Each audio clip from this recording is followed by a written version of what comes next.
माऊली रामकृष्ण हरी. आंघोळ हा काय विषय होऊ शकतो का? तुम्ही डॉक्टर आंघोळीबाबत आम्हाला सांगत आहात आणि आंघोळ ह्याविषयी काय तुम्ही सांगणार? आम्ही दररोज सकाळी उठलो की आंघोळ करतो आणि ह्या आंघोळीबाबत नवीन असं तुम्ही काय शोध लावलेला आहे का? तर आंघोळीच्या बाबतीत तासभर जरी मी बोललो तरी सुद्धा कमी पडेल इतकं या आंघोळीच्या काही गोष्टी असतात. थंड पाण्याने कुणी आंघोळ करायची, गरम पाण्याने कुणी आंघोळ करायची. तुम्हाला वेगवेगळे आजार असतील तर औषधी गुणधर्माचं काय आंघोळ असते का? पूर्वीच्या काळी महाराण्या किंवा काय असेल मोठी व्यक्ती कशा पद्धतीने आंघोळ करायची? ह्या आंघोळीबाबत काही नियम आहेत का? आंघोळ कधी करायची? आमच्या आंघोळी 10, 11, 12 वाजता होतात. शास्त्रामध्ये आंघोळीची वेळ कधी सांगितली आहे? या सर्व प्रश्नांची उत्तरं तुम्हाला या व्हिडिओमध्ये भेटणार आहोत. त्यामुळे व्हिडिओ नीट काळजीपूर्वक पाहावा. सिंधुदुर्गातील एका व्यक्ती आमच्याकडे परवा दिवशी आला होता. ते माझे बरेचसे लेख, माझे बरेचसे व्हिडिओ पाहतात. आयुर्वेदाबद्दल अतिशय छान पद्धतीने त्यांचं म्हणणं असतं. आंघोळीबाबत आम्हाला तुम्ही सांगा असा दोषा त्यांनी लावला. मग आंघोळीचे काही नियम सांगितले. तर त्याबद्दल लोकांना व्हिडिओ तुम्ही निर्माण करा किंवा एखादा लेख लिहा असं त्यांनी सांगितलं. आंघोळीच्या बाबतीत सांगायचं झालं तर थंड पाण्याने आंघोळ सकाळी उठल्यानंतर किती वाजता आंघोळ करायची? 5:30 ते 6 वाजता आंघोळ करावी असा शास्त्राचा नियम आहे. म्हणजे सूर्य उगवण्याच्या आत आंघोळ आपली झाली पाहिजे. आणि बऱ्याच जणांची आंघोळ सूर्य उगवल्यानंतर होते. बऱ्याच जणांची, बऱ्याच माता भगिनींची. आपण दिवाळीच्या वेळेला आपल्याला बघा फ्रेश वाटतं. त्यामागचं कारण असं असतं की आपण सकाळी लवकर उठून आंघोळ करतो, तेव्हा आपल्याला दिवसभर फ्रेश राहतं. आणि मग आपलं वर्षभर फ्रेश राहायचं असेल तर मग सकाळी 6 वाजता आंघोळ केली तर बिघडलं कुठं, गोडं कुठं पेंट आहे? अवश्य तुम्ही सकाळी उठल्या 5:30-6 वाजता आंघोळ करा, नित्यकर्म करा. तुम्हाला त्याचा फायदा हा 100% होणार आहे. माझ्या एका रुग्णाला हातापायाची आग प्रचंड प्रमाणात होत होती. हातापायाला दाह प्रचंड प्रमाणात होता. तुम्हाला सांगितलं तर आश्चर्य वाटेल. त्याला मी एक महिनाभर होऊ द्या खर्च, काय फरक पडतोय सांगितलं की दुधाने आंघोळ कर. दूध, आता पूर्ण दूध एवढं शक्य नाही, साधारण 2 ते 3 लिटर दूध आणि त्यात थोडंसं पाणी टाक. आणि पूर्ण दुधाची आंघोळ घालणं एवढं म्हणजे कोणाची एवढी परिस्थिती अशी नसते की पूर्ण दुधाने आंघोळ घालणं. तर एक 2-3 लिटर दूध घे, त्यात थोडं पाणी टाक आणि त्याने आंघोळ कर. आणि काय औषध उपाय दिले तर महिन्याभराच्या उपचारानं हातापायाची जी काय आग असते ही लक्षणीयरित्या कमी झाली. साधा सोपा प्रयोग आहे, सिंपल प्रयोग आहे, परंतु यानं अतिशय छान पद्धतीने त्या माणसाला फरक पडला.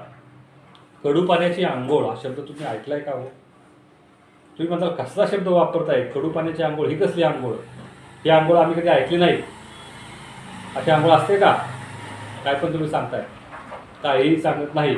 पूर्वीच्या काळी कडू पाण्याची आंघोळ करण्याची पद्धत होती. कडू पाण्याची आंघोळ तर कशा पद्धतीने आंघोळ करायची तुम्हाला सविस्तर सांगतो. माणसं आजारी म्हणजे आजारपण झाल्यानंतर ज्यावेळेला आजारपणानंतर बाहेर पडतात, त्यांना ताकद येण्यासाठी, त्यांना बल होण्यासाठी, शरीरात शक्ती येण्यासाठी, फ्रेश राहण्यासाठी कडू पाण्याची आंघोळ पूर्वीच्या काळी करत असत. आता आजही बघा बऱ्याच खेडेगावामध्ये कडू पाण्याची आंघोळ करतात. तर ज्यांना तुम्ही कडू पाण्याची आंघोळ माहीत नसेल त्यांनी लाईक करायचं, म्हणजे मी लगेच सांगायला सुरुवात होऊन जाईल. तर कडू पाण्याची आंघोळ काय असते, हा काय प्रकार असतो? तर कडू पाण्याची आंघोळ म्हणजे आपलं जे काही भांडं असतं त्या भांडं आपण पाणी टाकतो, पातेल्यात पाणी टाकतो. पातेल्यामध्ये कडुनिंबाची पानं टाका, पातेल्यामध्ये निरगुडीची पानं टाका. एक फडकं घ्या, फडक्यामध्ये ओवा टाका, सुंठ टाका आणि फडकं बांधून ठेवायचं पातेल्यामध्ये. आणि चांगलं पाणी रट उकळवायचं.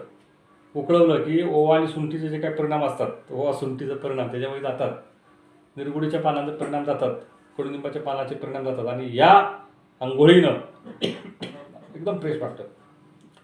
प्रत्येकजण काय आजारी असल्यानंतर हा प्रयोग करायला पाहिजे असं काही नाही. आजारी नसताना सुद्धा मी बऱ्याच रुग्णांना हा प्रयोग करायला सांगतो आणि अतिशय छान पद्धतीने फायदा हा बऱ्याच रुग्णांना होत असतो. आंघोळीचा पाण्यामध्ये काय औषधी द्रव्य टाकून आंघोळ केली तर फायदा होतो.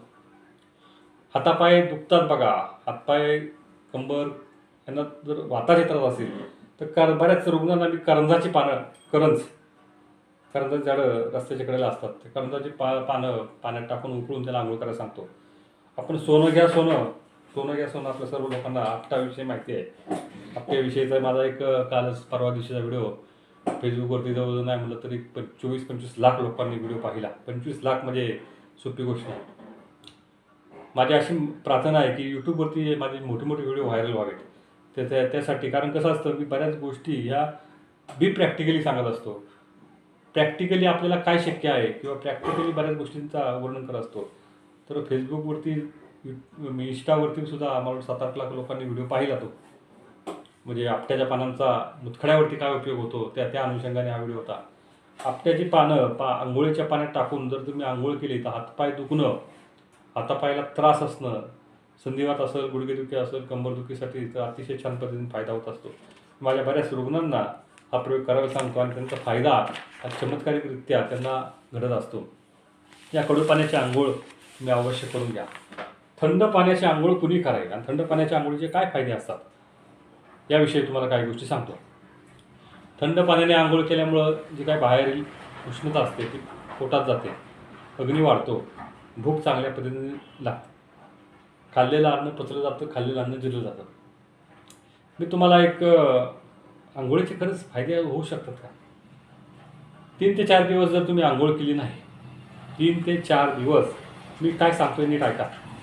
तुम्ही जर आंघोळ केली नाही तर तुम्हाला 3ऱ्या-4थ्या दिवशी तुम्हाला आपल्याला भूक लागत नाही याचा प्रत्यय तुम्हाला 100% येईल. कसलीच भूक लागत नाही, भूकच लागत नाही. आंघोळ जर केली नाही तर भूक लागत नाही असं जर तुम्हाला सांगितलं आश्चर्य वाटेल. तर दररोज आंघोळ नित्यनेमाने करणं गरजेचं असावं. संध्याकाळी सकाळी सूर्य उगवणीची आधी आंघोळ असावी असं माझं तुमचं सर्व लोकांना सांगणं आहे. थंड पाण्याच्या आंघोळीचा ज्यांना सर्दी आहे, ज्यांना खोकला आहे, ज्यांना वारंवार दमा आहे, ज्यांना अस्थमॅटिक अटॅक येतात त्यांनी थंड पाण्याने आंघोळ करायची नाही.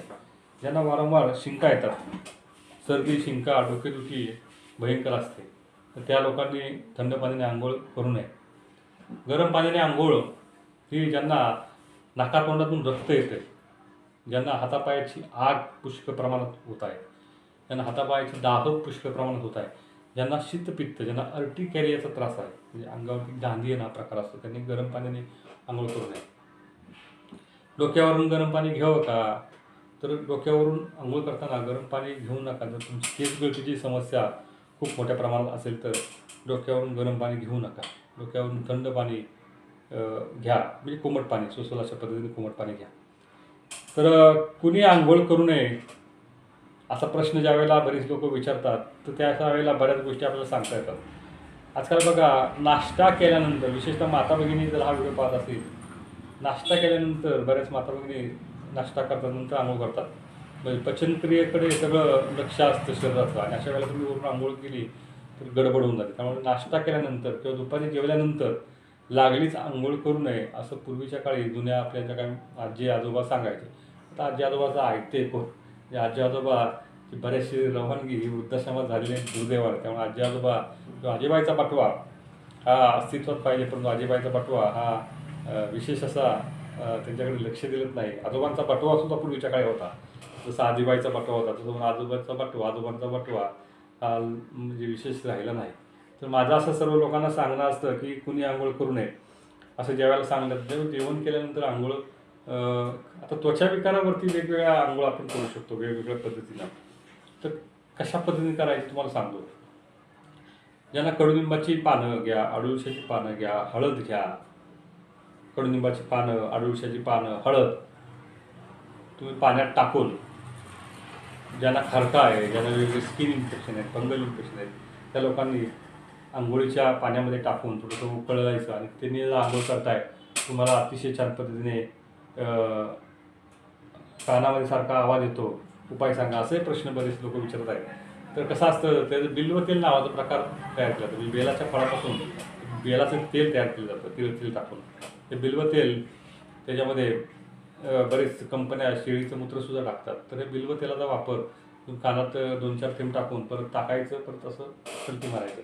असं करता येतं. कानामध्ये सूक्ष्म आवाज येणं, कानामधून असं हे येणं, असं कानात मग असा आवाज येतो किंवा असा गुडगुड वाटणं किंवा कानामध्ये असं कसलं ऐकायला नाही येणं. वयस्कर माणसांना बघा, विशेषतः 70 ते 80 वर्षाच्या वयस्कर माणसांना आवाज ऐकायला येत नाही.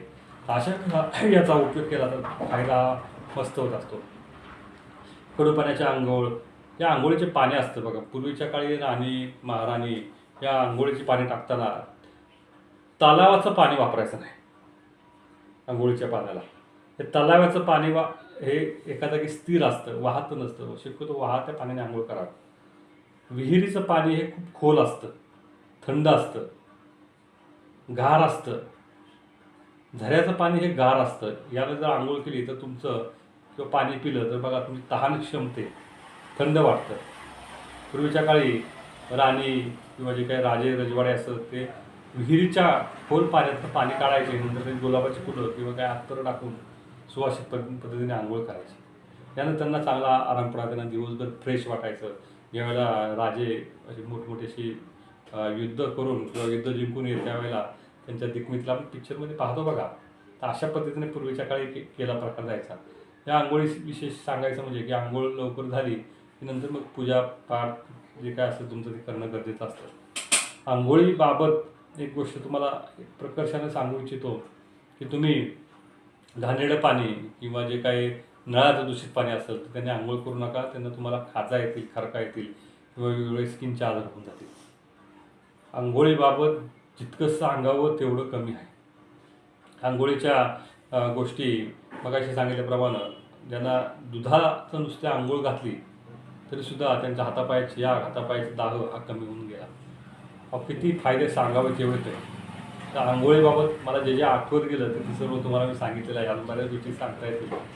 तर हा व्हिडिओ बऱ्याच जणांपर्यंत लाईक करून शेअर करावा अशी विनंती करून मी या ठिकाणी थांबतो. व्हिडिओ पुढच्या वेळेच्या वेळी तोपर्यंत रामकृष्ण हरी पांडुरंग पांडुरंग. आणि असेच नवनवीन व्हिडिओ पाहण्यासाठी अवश्य तुम्ही सबस्क्राईब करा.